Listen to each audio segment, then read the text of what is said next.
మన దేశ ప్రధాని నరేంద్ర మోడీ ఇటీవల లక్షద్వీప్లో పర్యటించారు. అక్కడి సాగర తీరాన ప్రకృతి అందాల నడుమ తాను సేద తీరుతున్న చిత్రాలను, సముద్ర సాహస క్రీడల వీడియోలను సామాజిక మాధ్యమాల్లో పంచుకున్నారు.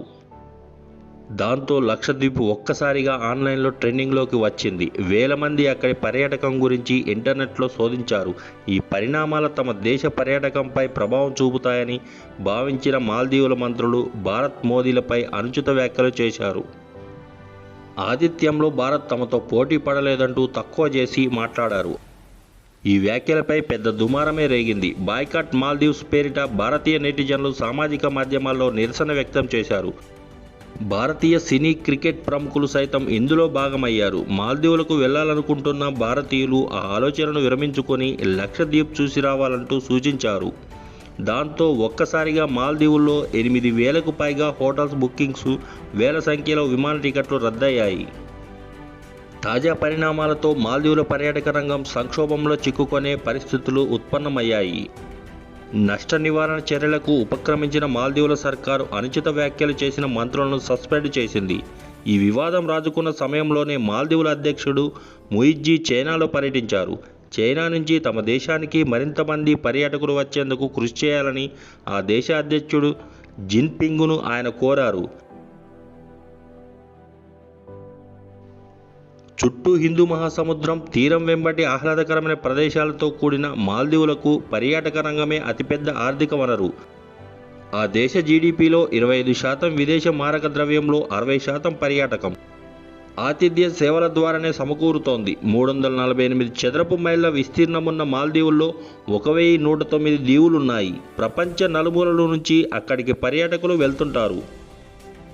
వాస్తవానికి వేసవి సెలవులు, వివాహాలు, హనీమూన్ కోసం ఎక్కువ మంది భారతీయులు ఎంచుకునేది మాల్దీవులనే. రష్యన్ల తర్వాత నిరుడు అత్యధికంగా 1.83 లక్షల మంది భారతీయులు మాల్దీవుల్లో పర్యటించారు. ఆ దేశ పర్యాటక విపణిలో ఇండియా వాటా గతేడాది 10.9% అని చెబుతున్నారు. ప్రధాని మోడీ పర్యటనతో పర్యాటకుల చూపు ఇప్పుడు లక్షద్వీప్ వైపు మళ్లింది. ఈ ప్రాంతాన్ని ప్రపంచ పర్యాటక హబ్బుగా తీర్చిదిద్దాలని కేంద్రం భావిస్తోంది. 32 చదరపు కిలోమీటర్ల విస్తీర్ణంలో ఉన్న లక్షద్వీప్లో 35 దీవులు ఉన్నాయి. సెప్టెంబర్, మే మధ్యకాలంలో ఇక్కడి వాతావరణం పర్యాటకానికి అత్యంత అనుకూలం. బీచ్లు, పగడపు దీవులు, సముద్ర సాహస క్రీడల పరంగా చూస్తే లక్షద్వీప్ మాల్దీవులకు ఏమాత్రం తీసిపోదు. అయితే మౌలిక సదుపాయాలతో పాటు అంతర్జాతీయ స్థాయి ఆతిథ్య సేవలను మరింతగా అందుబాటులోకి తీసుకురావాల్సి ఉంది. పర్యాటకులు పెరిగినప్పుడు ప్లాస్టిక్, చెత్త పేరుకుపోతాయి. ఇవి దీవుల సహజత్వాన్ని, వాటి ప్రత్యేకతను దెబ్బతీసే ప్రమాదం ఉంది.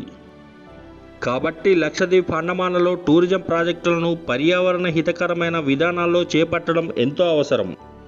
మన దేశానికి 7,516 చదరపు కిలోమీటర్ల మేర విస్తారమైన తీర ప్రాంతం ఉంది. దీని వెంబడి వందలాది బీచ్లు ఉన్నాయి. గోవా, కేరళ బీచ్లతో పాటు అండమాన్ నికోబార్ దీవులు ఏటా లక్షల మంది పర్యాటకులను ఆకర్షిస్తున్నాయి. జీడీపీలో పర్యాటకం, ఆతిథ్య రంగం వాటా సుమారు ₹13.2 లక్షల కోట్లు.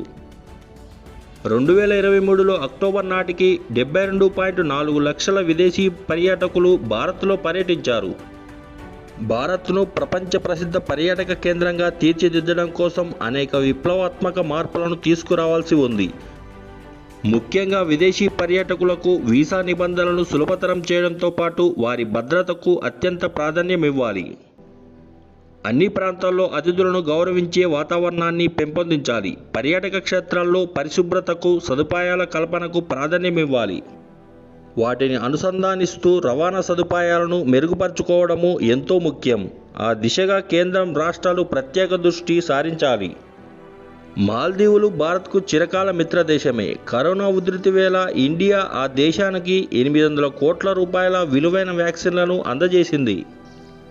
కష్టకాలంలో తాగునీటిని సరఫరా చేసింది.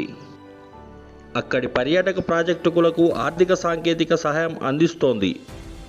34 ద్వీపాల్లో పారిశుద్ధ్యం, నీటి నిర్వహణతో పాటు అంతర్జాతీయ విమానాశ్రయాల ఆధునీకరణకు తోడ్పడింది. భారత్కు చెందిన ప్రముఖ వ్యాపారవేత్తలు అక్కడ భారీగా పెట్టుబడులు పెట్టి అంతర్జాతీయ స్థాయి హోటళ్లను అందుబాటులోకి తెచ్చారు. తన అవసరాల్లో ఆదుకుంటూ అభివృద్ధికి తోడ్పడుతున్న భారత్ను కాదని చైనాతో చెలిమి కోసం మాల్దీవుల కొత్త సర్కారు ఆరాటపడుతోంది. ఈ క్రమంలోనే భారత్తో వివాదం తలెత్తింది. భారత్ విషయంలో మాల్దీవుల ప్రభుత్వ వైఖరిపై స్థానిక పర్యాటక సంఘాలు మండిపడుతున్నాయి. విపక్ష మాల్దీవ్స్ డెమోక్రటిక్ పార్టీ అయితే ఏకంగా ప్రధాని ముయిజ్జీపై అవిశ్వాస తీర్మానం ప్రవేశపెడతామంటూ హెచ్చరించింది.